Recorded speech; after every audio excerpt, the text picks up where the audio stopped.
Lepo te pozdravljam v današnjem intervjuju v sklopu razstave, ki jo razstavljamo že v marcu na Webnox, portala Medianox in Mladinskega kulturnega centra v Mariboru. Te pa najprej povabim, da malo opišeš sebe in pa svoje ustvarjanje. Pozdrav tudi z moje strani. Torej, moje ustvarjanje je v bistvu zelo čudno, bom jaz rekla, zelo zanimivo, zato ker jaz se odločim, da ustvarjam, ko mi paše. Včasih imam obdobja, ko bi lahko narisala 10 slik v 7 dneh, zato ker samo dobim tisti neki blisk, nekega navdiha in potem res veliko izdelujem. Drugače pa včasih pa so obdobje, ko tako ne morem nič. Mislim, lahko bi, če bi se res potrudila pa iskala nekaj, ampak se mi zdi, da bolje vse nekako na silo, pa ne dobim tega, kar bi hotela iz slike, ker tudi sama sem človek, ki zelo veliko časa posveti dejavnostim, ki jim delam, pa veliko stvari, s katerimi se ukvarjam. In mi je zelo pomembno tudi pri slikah, da jim posvetim dosti časa, da so mi na koncu res lepe. Ja. Vse to je razumljivo. Se mi zdi, da neke take umetnosti ne moreš vsiljevati, prisiljevati.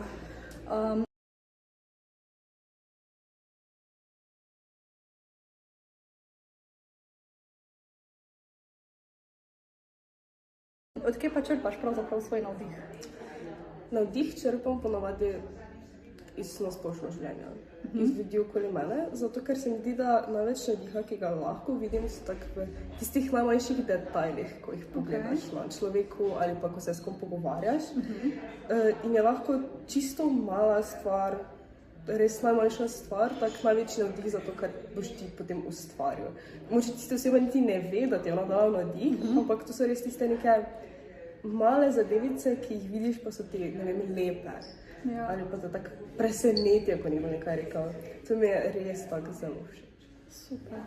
Mislim, se mi zdi, da to so tiste male stvari, ko naredijo tudi tvojo umetnost na nek način čarobno, bom tako rekla.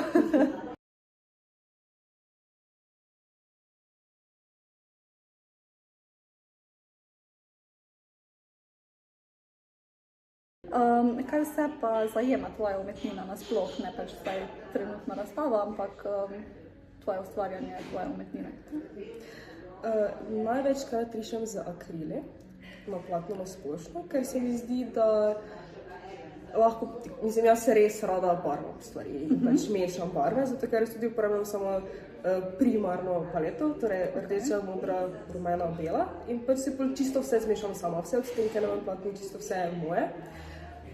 Drugače pa zraven akrila sem že probala olje, kar mi tudi zelo všeč, ampak se pa res preizkušam samo sebe v različnih tehnikah, tudi od kolaža do akvarela. Svinčnika niti ne veliko, ker se mi zdi, da pač ponovadi je to neki sketch za mene, samo tak. Drugače pa res večinoma samo to, da lahko barvam pa res naredim neko sliko. Torej bi lahko na nek način rekli, da je barva tvoj umetniški podpis na delih. Bi lahko rekla, da ja. Ja? Ja.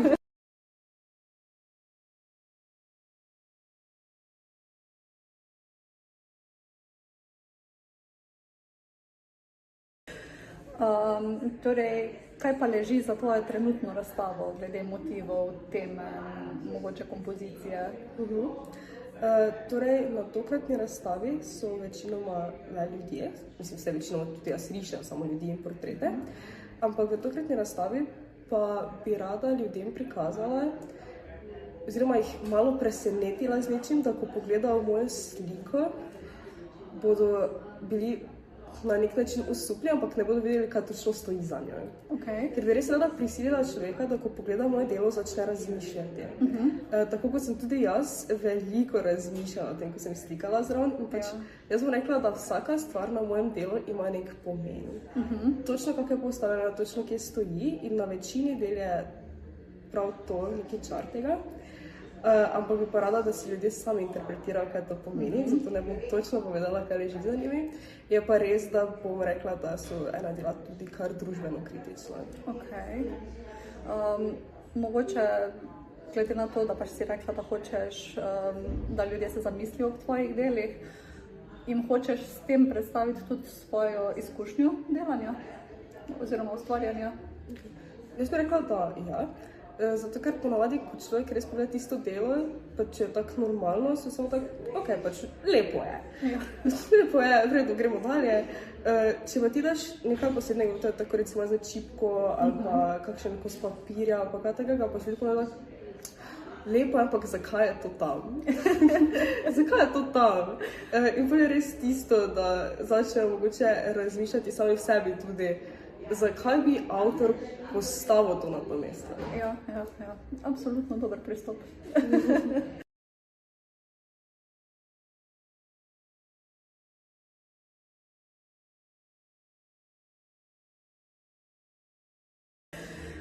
Kako pa izbiraš te elemente pač za dela? Torej, ne vem, tako si rekla čipko, pa pač so tudi deli besedila v tvojih delih. Po kakem ključu to izbereš? Pa včasih razmišljam, kakšna stvar bi lahko nekaj pomenila. Kakšna lahko neka metafora ali pa nek pomen za nekom kosom blaga ali pa stvari, ki jo dam gor. In potem začnem to sestavljati kot neko sestavljanko, kot neko zgodbo, kako bi se to lahko povezovalo v sliki. In pač čipka mi res daje tisti nek občutek miline in čistosti. Tako res mirno mi deluje. Potem, ko so tako raztrgani kosi besedila zraven, pa tako, da nas nekaj izziva, da nekaj ni bilo do konca povedano ali pa besedi so da izgovorjene. In potem, ko so tako malo premazane s rdečo barvo pod krvjo, pač se to nekako potem imamo dva kontrasta, ki se naj ne bi povezovala, ampak na sliki nekako vse. Ok, super. Ustvarjaš čisto posebno zgodbo iz zgodbe. Ja. Imaš mogoče še kako zaključno misel, da pač v bistvu zaokrožimo, povzamemo, povabimo še bolj gledalce pogledov, preletov tvojih del? Torej, ustvarjanje je res nekaj posebnega in res bi rada, da ko si ogledujete moj predstavo, si zamislite, kaj bi lahko stalo za deli, ki so tam. In po drugi strani pa ne razmišljate preveč. Ne razmišljate preveč, ampak se res pustite, da vaša intuitivna nota, vaše intuitivne misli vas popeljajo v zgodbo mojih del. Super. Odlično povedano. Najlepša hvala. Hvala. Se veselimo in vas lepo vabimo k pogledanju.